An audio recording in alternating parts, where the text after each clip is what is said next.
자, 우리 하나님의 말씀은 야고보서 5장 19절로 20절 읽겠습니다.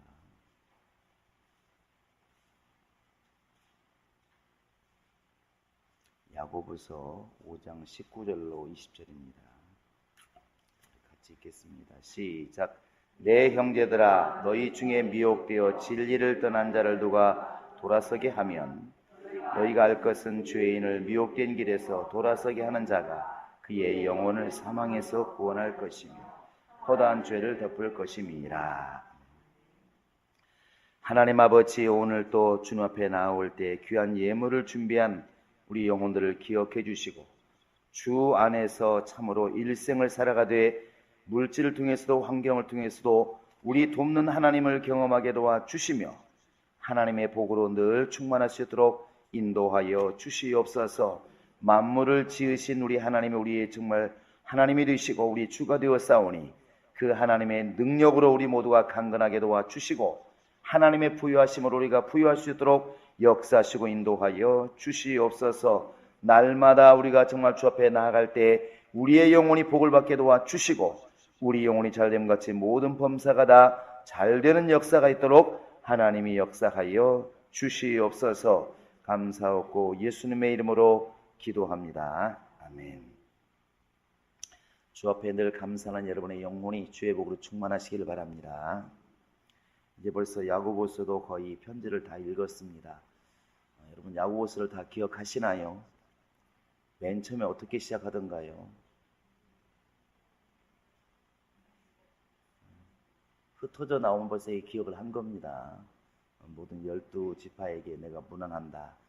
그래서 바로 이제 믿음을 그나마 가지고 있는 유대인들에게 전했다고 말하면서 야고보는 어찌 보면 이제 그 예루살렘의 감독으로서 또 늦게나마 정말 예수를 영접하고 나서 모든 인생을 바친 믿음의 선배로서 이제 믿음을 가지고 따라가고 있는 사람들에게 글을 쓰고 있는데 야고보서의 전체적인 내용은 사실 오늘날 기독교인들이 참 많이 새겨들어야 될 말들이 참 많습니다. 극단적인 것처럼 보이지만 우리가 이미 읽은 것처럼 믿음이라고 하는 것이 입술로만 믿는다고 하면 되냐, 마음으로만 믿으면 되냐 이렇게 물었을 때 그렇다고 하지만 뭔가 좀 찜찜한 구석이 있지 않습니까? 자, 어떤 강도가 내가 이렇게 막 살아도 나 예수 믿는다 구원 못 받냐? 이렇게 물어보면 여러분 뭐라 대답하시겠습니까? 혼란스럽잖아요. 여러분 동네에 모든 동네 사람들에게 지탄받는 사람인데 그 사람이 주일날은 열심히 교회를 나갑니다. 또 물어보면 실제로 예수를 믿습니다. 그랬을 때 안 믿는 동네 사람이 뭐라고 합니까? 야, 저런 사람이 가는 천국이라면 나는 뭐 하겠다? 나는 안 가겠다. 야, 여기서도 괴로운데 저런 사람을 또 천국 또 봐야 되냐? 이런 사람이 있다고요. 그랬을 때 그 사람에게 구원이 있느냐 없느냐 물었을 때 여러분들은 뭐라 대답하시겠습니까? 자, 1번 그래도 예수 믿으니까 구원 받는다. 보니까 믿음이 믿지 못하겠다. 구원 못 받을 것 같아. 뭐일 것 같습니까? 나중에 한번 밥 먹을 때 보겠습니다. 그 입이 담으로 있는지. 근데 보편적으로 우리가 예수를 믿으면 영접하면 구원을 받는다 이렇게 말을 해요. 그래서 강도 이야기를 하는 거 아니겠습니까? 행한 게 없어도 예수를 믿으면 구원을 받는다 이렇게 말합니다. 근데 뭔가 찜찜한 구석이 있다는 것이죠. 이렇게 실례를 들어보면 글쎄 그런 사람 구원 받을까? 물론 구원에 관해서는 하나님이 예수를 통하여 이미 심판하시기 때문에 우리가 왈가왈부할 수는 없습니다. 우리가 저 사람 구원받을 것이다 해서 그 사람이 구원받는 것도 아니고 저 사람 구원 못 받을 것 같아 한다고 해서 그 사람 구원 못 받는 것이 아니라는 것이죠. 알곡과 쭉정이를 구별하시는 것은 누구시라고요? 우리 주님이십니다. 대신에 이제 우리가 좀 판단해 볼 수 있는 것은 성경의 어떤 한 구절이 아니라 전체적으로 너희가 믿었으면 믿는 자의 행실, 믿는 자의 언어가 나와야 맞지 않겠느냐 이것이 우리에게 주는 명령이고 질문입니다. 이게 당연히 그 사람이 예수를 잘 믿었으면 믿는 세월만큼 분명히 변화된 게 있을 것이고 당연히 행실이라든지 언어가 뭔가 예수님을 닮아 있지 않아 있겠느냐는 것이죠. 근데 그렇지 않다고 한다면 이게 뭔가 좀 심각하게 영적 소원이 왜곡되어 있는 것입니다. 그러니까 50년을 신앙생활 했어도 예수는 닮아 있기는커녕 세상 사람과 가깝다고 하는 것은 그 사람이 지금 걸어온 길이 십자가를 지는 길이 아니라 어찌 보면은 십자가 옆에서 그냥 따라갔겠죠.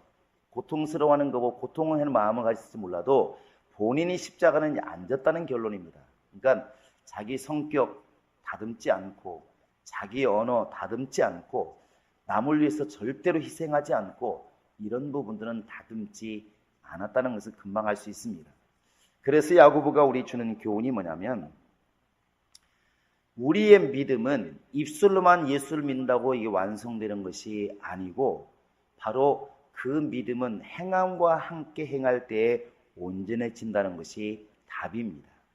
그러니까 믿음이라는 것은 완전히 온전해지기 위해서는 행함으로 완성이 되어져야 그 믿음이 온전할 수 있다는 것이죠. 이게 안 되면 아무리 성경에 박박사를 할지라도 결국에는 손가락질 받습니다. 초대교회의 성도들은 모든 사람에게 칭송이 자자하더라 그랬습니다. 왜 그랬을까? 그들이 말을 잘했기 때문에 그건 아닌 것 같습니다.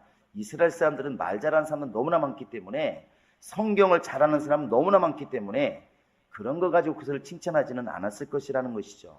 그런데 너무나 이렇게 사람들을 위해서 선을 베풀고 지금처럼 무슨 뭐 헌신 예배에 딱 정해놓고 헌신한 게 아니라 그냥 자연스럽게 너무나 충만하니까 땅을 팔고 집을 팔아서 사도들 앞에 갖다 놓을 정도로 충만했다는 것이죠. 근데 오늘날에는 이제 뭐 헌신 예배라 막 감동을 안 주면 몰아치지 않으면 그렇게 안 되는 것은 우리의 충만함을 커트라인으로 얘기하면 커트라인이 이제 택도 없이 그들을 따라갈 수가 없다는 것은 금방 알 수 있습니다. 결국 우리 스스로가 이 야고보를 통해서 이렇게 깨달아야 될 것은 우리가 이제 올해 좀 내려주세요. 하루로 더워요. 그런 지금 껐어요? 아니, 킨 것 같은데 여기서 보이는데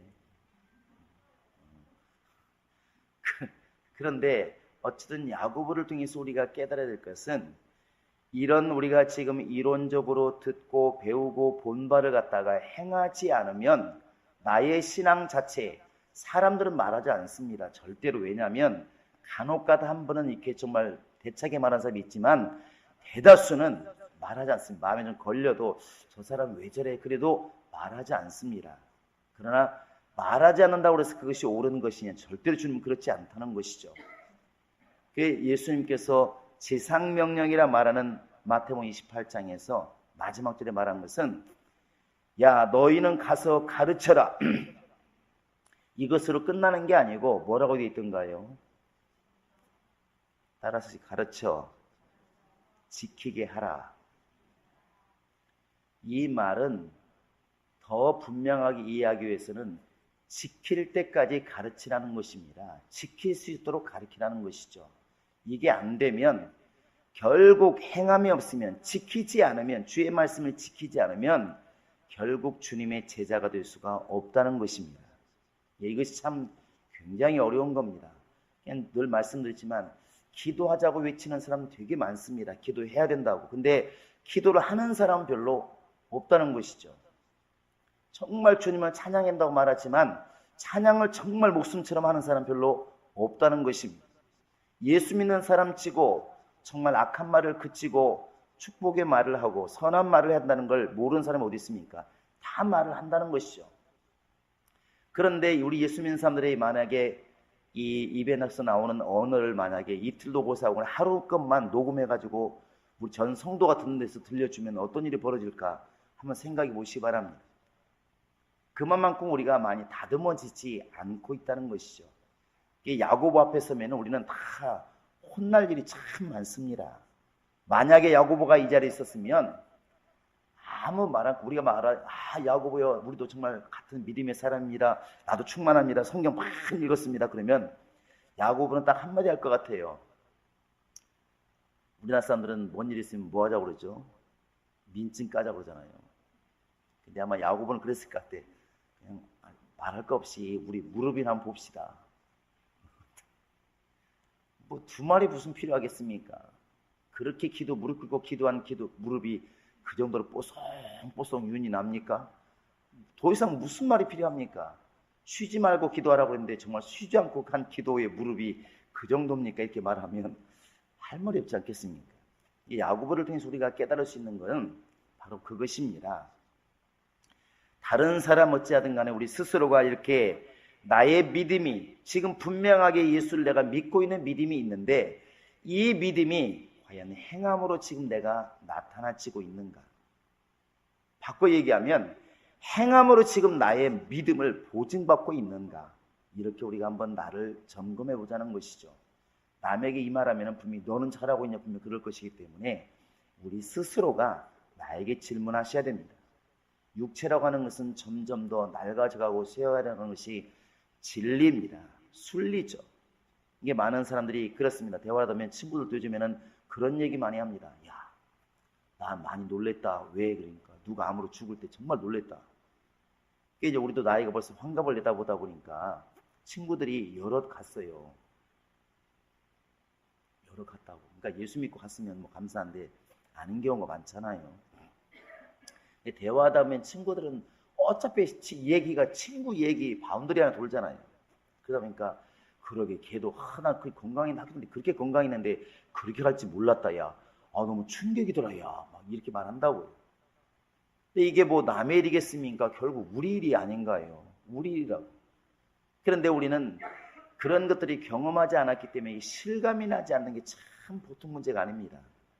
그러나 신앙생활은 결국 내 신앙은 내가 책임지는 것이기 때문에 행함으로 내 신앙이 보증받을 때 온전한 신앙이 될 수가 있습니다.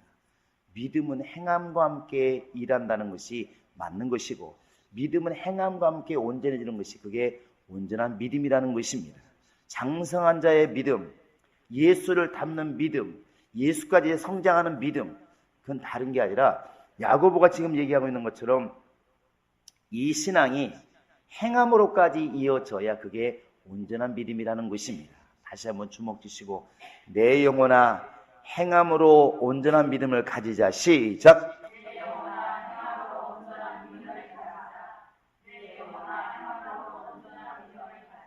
자, 우리 19절 20절 짧으니까 다시 한번 읽어보겠습니다. 시작. 내 형제들아 너희 중에 미혹되어 진리를 떠난 자를 누가 돌이키게 하면 너희가 알 것은 죄인을 미혹된 길에서 돌아서게 하는 자가 그의 영혼을 사망에서 구원할 것이며 허다한 죄를 덮을 것입니다. 이렇게 우리가 신앙생활하면서 끝까지 버려서는 안 되는 게 뭐가 있을까? 이렇게 질문해보면 당연히 우리가 하나님을 향해서는 예수, 말씀, 믿음, 신앙 이렇게 이야기할 수 있습니다. 이것은 그런데 아까 말했던 믿음에 관한 부분입니다. 믿음에 관한 부분. 보여지는 건 아닌 것이죠. 그러니까 내가 지금 하나님을 경배하고 예수를 주인으로 영접하고 하나님 말씀을 소중히 생각하고 이런 것들은 눈에 보이지 않습니다. 그런데 오늘 말씀해 보시면 진리를 떠난 자를 돌이키게 하면, 돌아서게 하면 이것은 이제 행함 있는 부분입니다. 그러면 우리가 하나님을 향해서 절대적으로 잊어버리고 버려서는 안 되는 것들이 믿음과 신앙과 예수 그리스도 말씀, 예수의 이름 이런 거라면 이제 우리가 행함에 있어서 죽어도 버려서는 안 되는 게 뭐가 있을 것 같습니까?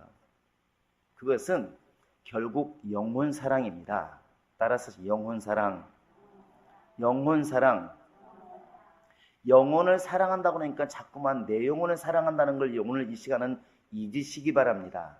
하나님의 방법이 뭐냐면 내 영혼을 사랑하는 방법이 다른 사람의 영혼을 사랑하는 것으로 보겠다는 겁니다. 이게 참 기독교의 대단한 진리이고 쉬운 진리인데 사실은 이게 많이 왜곡되어 있죠. 세상과 교회가 다른 게 뭐냐면 세상은 내가 나를 살리지 않으면 누가 살리랴 이게 이제 세상 법칙입니다. 그러나 기독교의 법칙은 내가 이웃을 위해서 죽으면 하나님이 나를 살리시고 이게 답이라는 것이죠. 예수를 보면 압니다. 예수께서 자기 영혼을 살리신 것이 아니라 우리를 위해서 그가 죽으시니까 하나님이 그를 살리시고 이렇게 말하고 있습니다. 결국 우리가 행함에 있어서 가장 버리지 말아야 될 게 뭐냐면 영혼을 사랑하는 것입니다. 예수님이 말씀하십니다. 마가복음 16장 15절에서도 너희는 천하 만민에게 복음을 전해라. 이건 마지막 명령이고 최고의 명령입니다. 결국 영혼을 구령하는 것이 내가 지금 너에게 주는 최고의 명령이다. 이것이라는 것이죠. 그런데 이 명령을 우리가 무시해버리면 나머지 자잘한 명령들은 다 이제 뭐가 되겠습니까? 예수님이 우리 때문에 죽었다. 우리는 늘 감사하고 고맙게 생각하고 은혜로 생각합니다. 그런데 정작 예수께 은혜 받은 우리가 다른 사람의 영혼을 위해서 전혀 희생하는 게 없고 내가 죽는 게 없다. 그러면 나는 예수를 믿는 사람이 아니라고 주님께서는 본다는 것입니다. 이것을 신랄하게 지금 말하고 있는 게 이제 요한일서입니다.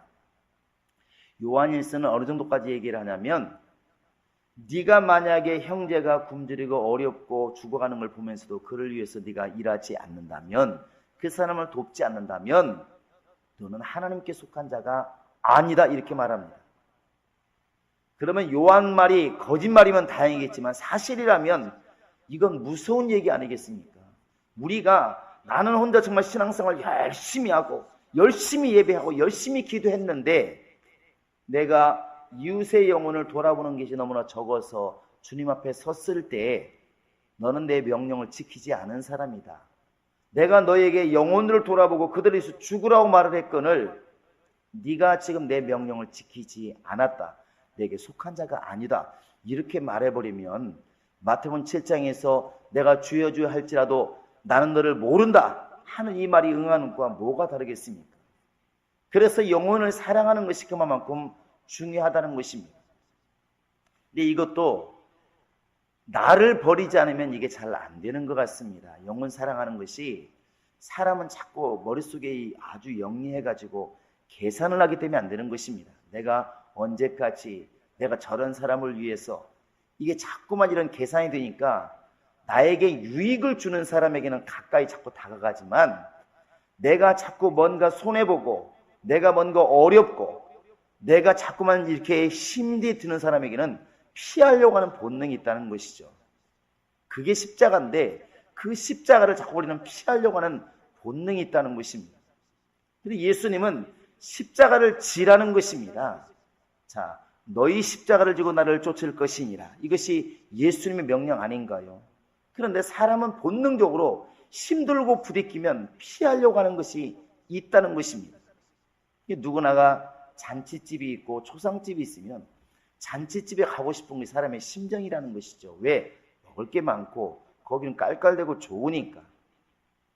그러나 주님이 우리에게 명령하고 있는 것은 이웃에 대한 영혼에 대한 사랑을 가지고 관심을 가지고 보라는 것입니다. 이게 야고보의 마지막 명령이기도 하고 우리 예수님의 마지막 명령이기도 한 것입니다.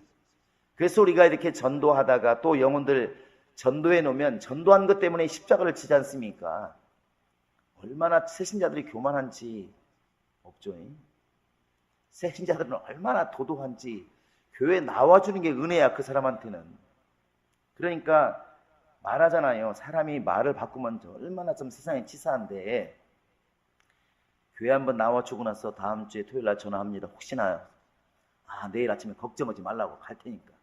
내가 택시가 타고 간다고. 택시는 버스도 안 타고 옵니다. 그게 또 안 나오잖아요. 또 안 나온다고 성질낼 수 있나요?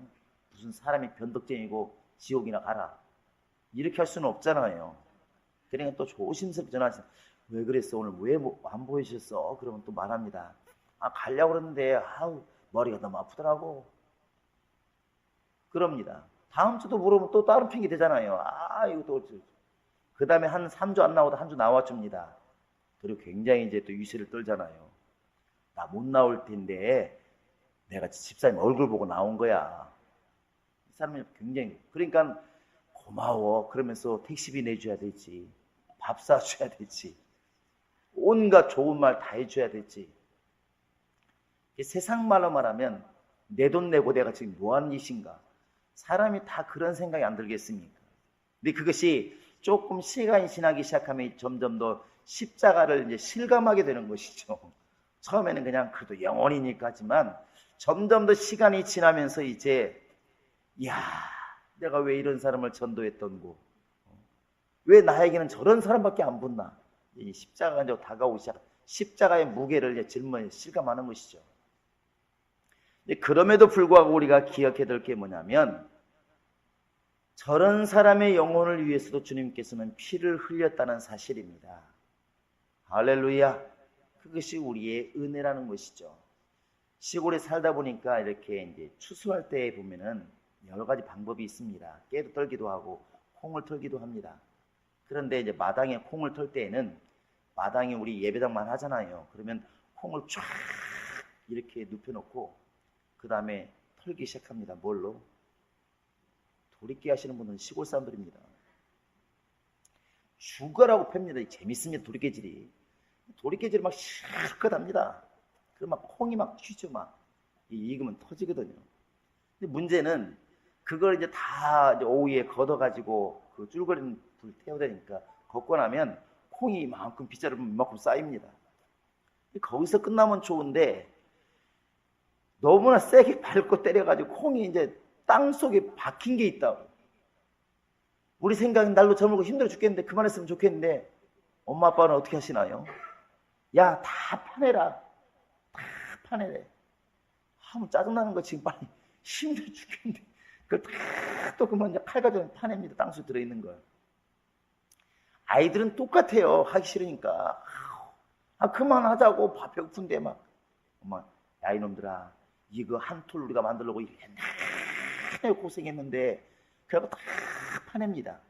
그러니까 이게 아이 생각하고 부모님 생각하고 다른 거예요. 부모님은 이 콩알통 만들려고 얼마나 그 봄부터 시작해서 애쓰고 더운 여름에 땀 빼면서 밭을 메고 고생했는가. 이게 있으니까 한 톨이 아까운 거예요.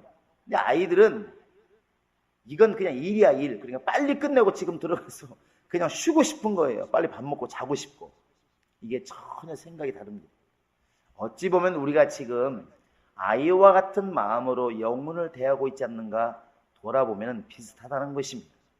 예수님은 현장에서 붙잡힌 여인이든 남들에게 소외받는 환자이든 죽은 사람이든 강도이든 살인자든 정말 예수께 따라온다고 하면 다 그들을 품어주려고 합니다. 나는 죄인들을 찾아 회개시키러 왔다 이러면서 그들을 다 감싸 안습니다. 감싸 안죠. 어찌 보면 예수를 죽이려고 칼 들고 오는 로마 군병들을 향해서도 오히려 용서를 빌지 않습니까? 하나님, 저들의 죄를 저들에게 돌리지 마옵소서. 근데 우리는 나에게 칼을 들고 올지 않을지라도 해를 끼치고 뭔가 손해를 끼치면 사람이 내가 피하고 싶고 멀리하고 싶은 것이 사람의 심정이라는 것입니다. 그런데도 우리는 이제 입술로는 주님의 사랑을 많이 노래하고 있다는 것이죠. 그러나 사랑은 데살로니가서 1장에 나와 있는 것처럼 사랑의 수고가 이렇게 되어 있는 것처럼 수고가 동반되어 있지 않으면, 야고보의 말을 빌리면 행함이 동반되지 않으면 그 믿음 자체가 온전할 수가 없다는 것입니다. 그래서 사랑이 온전해지려면 수고가 반드시 이루어져야 됩니다. 자, 사랑은 수고로 온전해진다. 시작. 다시 한번 시작. 여러분 이 말을 잘 새겨보시기 바랍니다. 그러니까 부모가 자식을 사랑합니다. 근데 그 사랑이 어떻게 드러나냐면 누가 시키지 않아도 젖을 먹이고 기저귀 갈아주고 밤중에 3시에 일어나 애가 울어도 화 한 번 안 내고 애를 보살핍니다. 어찌하든 간에. 그리고 애를 업고 달래고 애 중심으로 모든 생활이 바뀝니다. 그 아가씨 때는 그냥 행여나 옷에 먼지 하나 튈까 봐서 얼마나 털털 털고 얼굴 화장 잘못 나왔다고 출근 아니지만 밖에 나오지도 않잖아요. 이 아가씨들이 얼마나 예민한지 되게 예민하잖아요. 그런데 애를 낳는 순간 모든 생활이 이제 애기 중심으로 바뀝니다. 아가씨 때는 뭐 가방이 크니 작니 색깔이 많니 안 많니 애 낳는 순간부터 이건 다 멀리 갑니다. 이제 기저귀가 들어가야 되니까 가방도 이제는 멋있는 것보다는 큰 게 좋고 모든 게 편한 게 좋은 거예요. 편한 게. 아이 중심 바뀌는 겁니다. 그래서 사람들이 말합니다. 야, 어머니의 사랑은 대단하다. 부모님의 사랑은 대단하다. 이렇게 말하는 것은 그만한 수고를 보고 사람들이 말하는 것이지, 나는 우리 아들을 사랑합니다, 우리 아들을 사랑합니다, 이 말을 듣고 어머니의 사랑은 대단하다 이렇게 말하지 않고 있다는 것이죠. 그 어머니가 원래는 까칠하고 예민한 그런 아가씨가 애 하나 낳고 나니까, 아들 낳고 나니까 저렇게 바뀌었다. 야, 진짜 부모님의 사랑은, 어머니의 사랑은 대단하다. 그 행동하는 걸 보고 이제 그렇게 말을 한다는 것이죠. 우리의 신앙도 그러지 않겠습니까? 많은 사람들이 우리 예수님의 사랑은 대단합니다, 우리는 예수님을 사랑하고 우리는 예수께 사랑받은 자들이고 그렇기 때문에 우리는 서로 사랑해야 됩니다, 이 말 때문에 세상 사람들이 야, 정말 예수 믿는 사람들은 대단한 사람들 이렇게 말하지 않는다는 것입니다.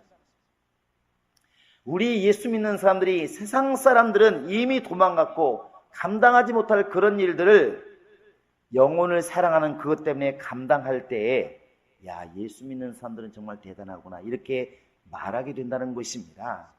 그래서 사랑의 수고를 말하는 것이고, 야고보도 결국 모든 이 편지의 마지막에 네가 만약에 죽어가는 영혼, 유혹에 빠진 영혼, 시험 든 영혼을 구원할 수 있으면 네가 그 영혼을 살린 것이다. 정말 그 영혼을 살린 것이다. 어떻게 살린 것이냐? 사망에서 생명으로 옮긴 것이다. 쉽게 말하면 시체 될 사람을 갖다가 다시 한번 목숨 살린 것이다. 이렇게 말을 하고 있습니다. 그래서 우리가 당연히 교회 다니는 사람들은 예수의 이름, 예수의 말씀, 하나님의 이름, 하나님께 경배하는 것, 이런 건 다 소중히 생각합니다. 그러나 우리가 실행에 있어서, 행함에 있어서 절대적으로 버리지 말아야 될 것은 영혼에 대한 긍휼함과 사랑입니다. 내 영혼아, 영혼을 사랑하자. 시작!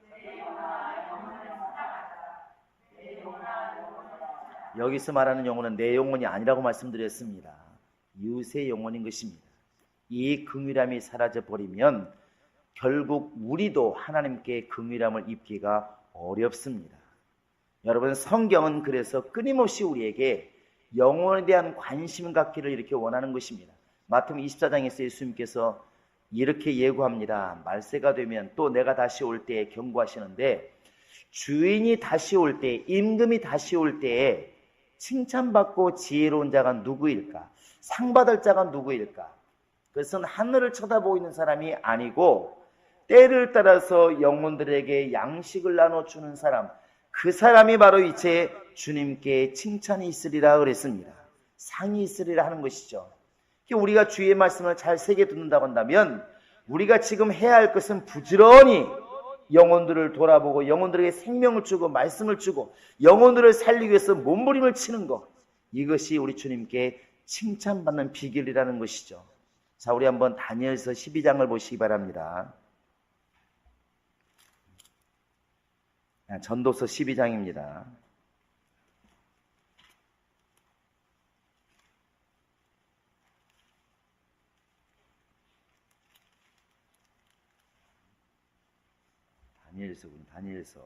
다니엘서 보시기 바랍니다. 죄송합니다. 이게 이제 혼란스럽네요. 자, 다니엘서 12장 마지막 절입니다. 같이 읽어보겠습니다. 자, 시작.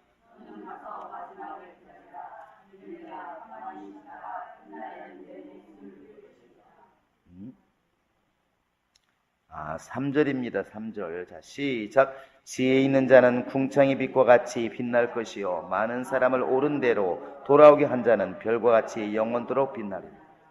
많은 사람을 돌아오게 하는 사람은 하늘에서 뭐처럼? 별과 같이 빛나게 하리라. 이것이 주님의 말씀입니다. 결국 우리의 면류관도 바울이 이렇게 말하잖아요. 내가 전도한 너희가 나의 면류관이고 나의 상급이다. 이것은 불변하는 주님의 법칙입니다.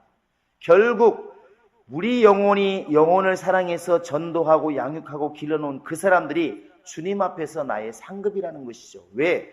주님이 그렇게 명령했으니까. 주님 명령했으니까. 여러분, 그래서 우리 마음속에 영혼을 긍휼히 여기고 사랑하는 이 마음이 항상 마음속에 깔려 있어야 됩니다. 그래야 그들을 전도하고 사랑하고 이끌 수 있는 힘이 이렇게 나온다는 것이죠. 사람이 불쌍히 여겨지면 말을 하게 되어 있습니다. 전도도 그런 것 같아요. 우리 주변에 친구도 있고 많은 사람이 있지만 그 사람의 영혼이 불쌍하게 느껴지지 않으면 전도가 시급하지 않습니다. 그런데 저 사람 내버려 두면 지옥 갈 텐데, 저 사람 내버려 두면 저렇게 살다가 자기만의 삶을 살다가 분명히 망할 텐데, 이런 마음이 들면 갑자기 이렇게 불쌍해진다는 것이죠. 이런 간증들 참 많이 있습니다. 이렇게 아내들이 볼 때 이런 남편들이 속을 새기는 남편들이 많잖아요. 때리기도 하고 또 이렇게 막 어렵게 하는 남편들인데, 그때는 쉽게 이런 생각이 든다고 그러잖아요. 귀신은 뭐하나 저런 사람 안 잡아가고 이렇게 이런 마음이 드는데, 그러다가 이제 교회 와서 기도하잖아요. 처음에는 한탄으로 시작한다고 합니다. 하나님이 내 팔자는 왜 이렇게 사나워서, 나는 왜 이렇게 힘든 생활을 하고, 나는 왜 이렇게 어렵습니까? 막 한탄하다가 좀 지나면은 이제 회개가 나오고, 그럼에도 불구하고 그래도 네가 불쌍히 여기지 않으면 그 사람 어떡할 거냐, 지옥 갈 텐데, 이런 주의 음성이 들리기 시작하면 그 남편이 이제 불쌍해지기 시작한다는 것이죠. 불쌍해지기 시작한다는 것입니다. 이게 어떤 사람은 간증을 들으니까 남편이 잠들면 조용히 손 붙들고 기도한다고 하잖아요. 이렇게요. 몇 년 동안 그렇게 했더니 어느 날 이제 교회를 나왔다고 그러지 않습니까? 나중에 남편의 간증활, 사실은 언젠가는 들었다는 것이죠. 근데 이렇게 자는데 누가 발을 만져서 잠은 깼는데 이제 뭐하나 봤더니 기도를 하고 있는데, 기도가 자기 기도가 아니라, 죽으라고 하는 기도가 아니라 자기를 그렇게 하나님께 좀 이 사람 용서해달라고, 좀 이 사람 좀 살려달라고 기도하고 있다는 것입니다.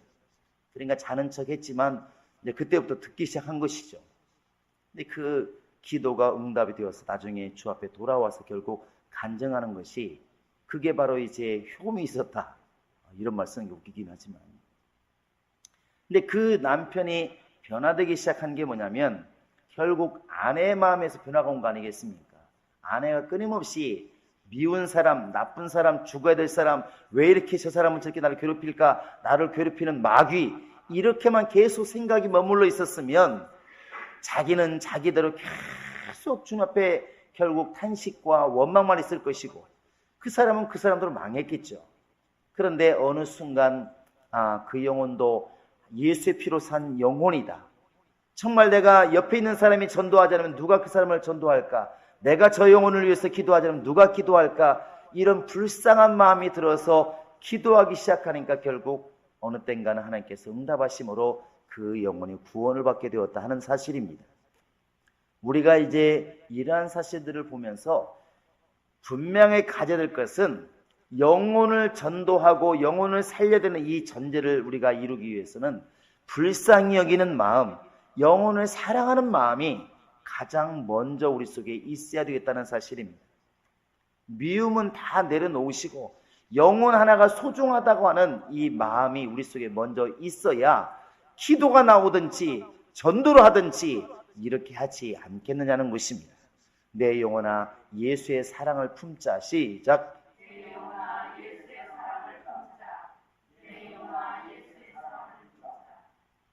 그 우리나라에 한참 지금도 그렇지만 많은 사람이 듣고 감동을 받는 이야기 중에 하나가 바로 이제 손영원 목사 이야기 아니겠습니까? 6.25 때 그 자기 두 아들을 죽인 그 사람을 양자로 삼고, 지금도 뭐 성남 쪽에서 목회를 하고 계시더만요.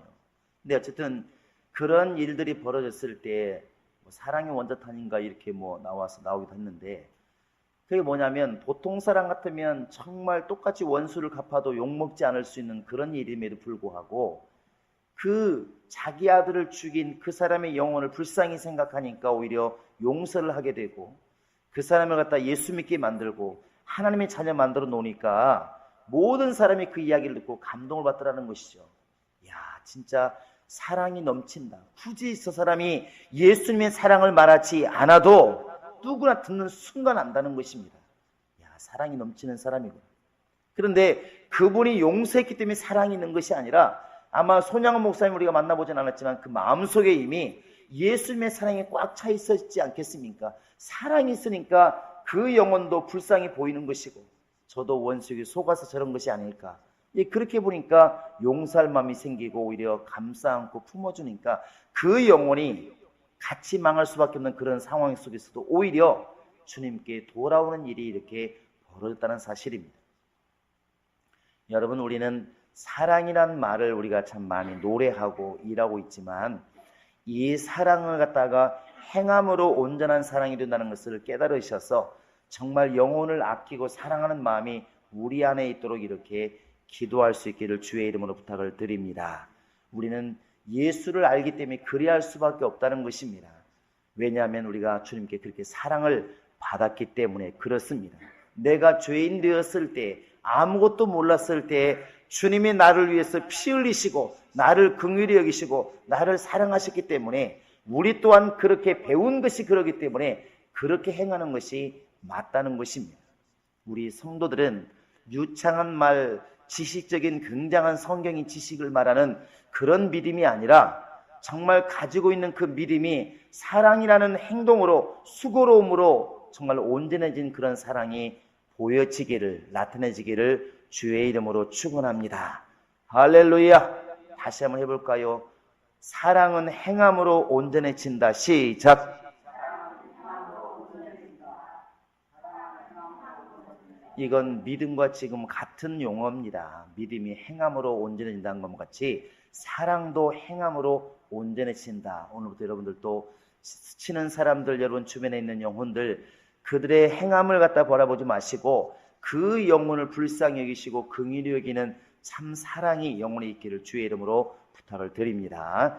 다 같이 우리 기도하겠습니다. 기도할 때 하나님 내 안에 정말 참 사랑이 있게 도와주시되 영혼을 불쌍히 여기고 아끼는 마음이 있게 하소서. 영혼을 정말 돌아보는 믿음이 내 안에 있게 하소서. 다 같이 우리 기도하시겠습니다.